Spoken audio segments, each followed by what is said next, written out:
let's begin with why Baer strain theory failed. Baer proposed angle strain theory, which states that higher the deviation from normal tetrahedral bond angle, that is 109.5 degree, the greater is the instability of the cyclic compounds.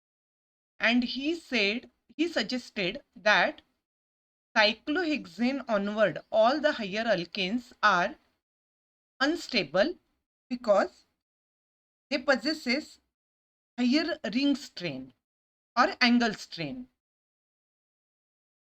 But experimental measurements of heat of combustion indicate that these rings, cyclohexane onward, do not have any angle strain. That is, they are strain-free rings. Thus, Baer strain theory failed for cyclohexane and higher alkanes. So, let's begin with why Baer strain theory failed. Baer strain theory cannot be applied to rings larger than 4 members simply because the first false assumption he made was that all ring compounds were flat or planar.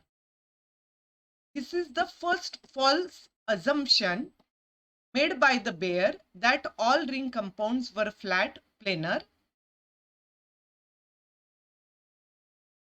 According to Baer, hexagon onward or all ring compounds, they are planar, and hexagon, decagon, the bond angle of regular hexagon, it is 120 degree, and in decagon the bond angle, it is 144 degree. But the ring atoms, when cyclohexane and cyclodecane is formed, their structure is not like hexagon or decagon, while the ring carbon atoms or the ring atoms are folded in such a way that of regular tetrahedral angle is maintained and hence free from any angle strain. Here you can see cyclohexane, its structure is not regular hexagon, but the the ring atoms are folded in such a way that at every atom, the bond angle, it is tetrahedral bond angle, 109.5 degree. Here in cyclodecane also, all the 10 atoms, they are folded in such a way that at any atom, the bond angle is tetrahedral bond angle, that is 109.5 degree.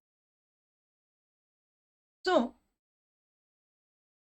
Baer was incorrect in presuming the larger ring systems are flat. These larger ring systems are not flat, but they are puckered or wrinkled or folded in such a way that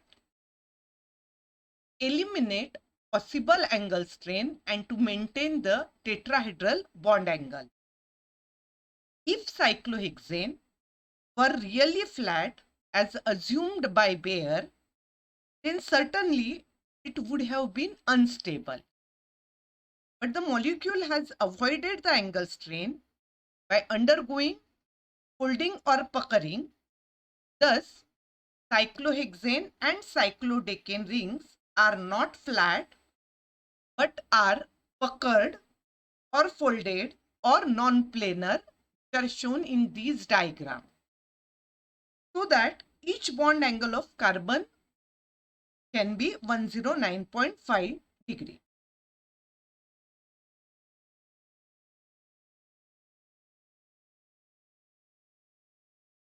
The second false assumption made by Baer is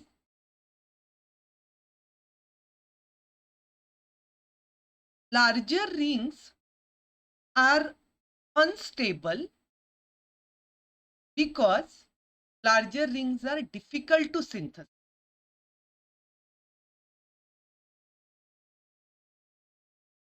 If larger rings are stable, then why are they difficult to synthesize?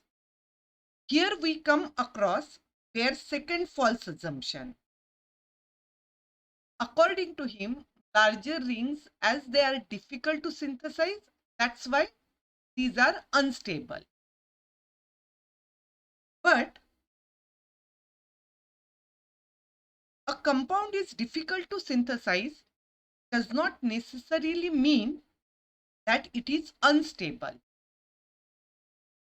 In case of higher rings, if we want to synthesize large ring systems, then the open chain should be long, but in this case, it is difficult for both the ends to join and form the ring.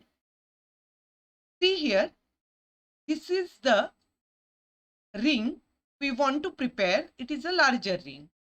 If we want to synthesize such larger ring system, then the open chain should be long.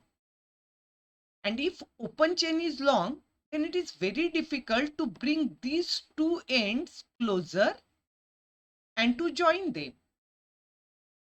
That's why larger ring systems are difficult to synthesize.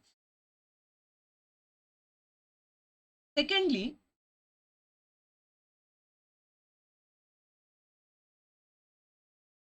for synthesizing large ring compounds, as the length of carbon chain increases, the probability of ring closing decreases and that of length of or chain lengthening increases. Here, instead of this, if we use, instead of a long chain, if we use small pieces, in the second case you can see, if we use small pieces and we want to join them, here what happened, instead of joining the small compounds, they join with each other and it result into chain lengthening.